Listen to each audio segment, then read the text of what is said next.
Hello, St. Martin in the Fields Episcopal Church. Good to be with you from my home. I know that you are in your home, and I pray that you and yours remain well. You may have heard that our Bishop Rob Wright has asked the entire Episcopal Diocese of Atlanta to comply with the shelter-in-place order, and I hope that your health remains and that you are enjoying some time at home.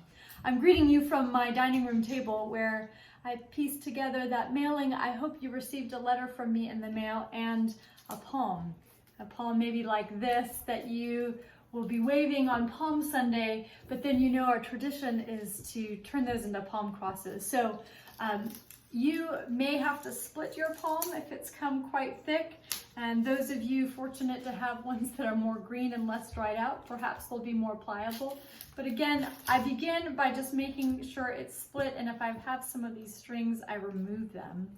This is either going to be the best comedy show or instructive. I managed to put together one palm cross so you can see finished product, but I can tell you that sometimes it's tricky, so perhaps you can gather with family, and if you don't have your palm, if it's not yet come to you in the mail, you can pick a strip of paper or collect something from your garden that is a bit like a palm.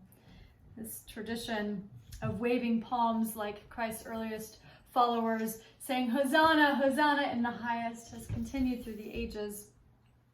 And again, I pray that you'll enjoy our service online.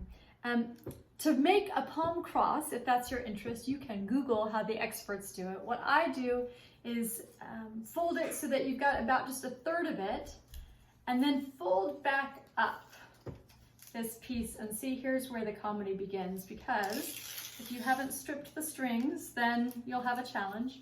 When I fold back up, I fold sideways so that I'm getting the first side of the cross and back around to the second side.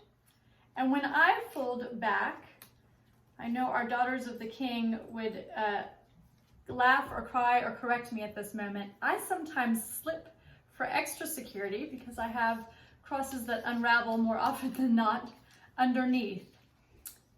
Then I fold around so that I'm going sideways, and again around so that I'm going sideways. And then when you have a bit of a cross like so, with your extra bit of palm, you're essentially trying to tie a knot off best you can. I have a bit of a dry piece here on the end of my green palm, and so I'm just looping it behind to see if I can get it to stay in place. I've been a part of so many different churches where it might be our custom to make these together. I usually don't win the prize for a palm cross most steady and secure, but I have always enjoyed the fellowship as we gather together to create these.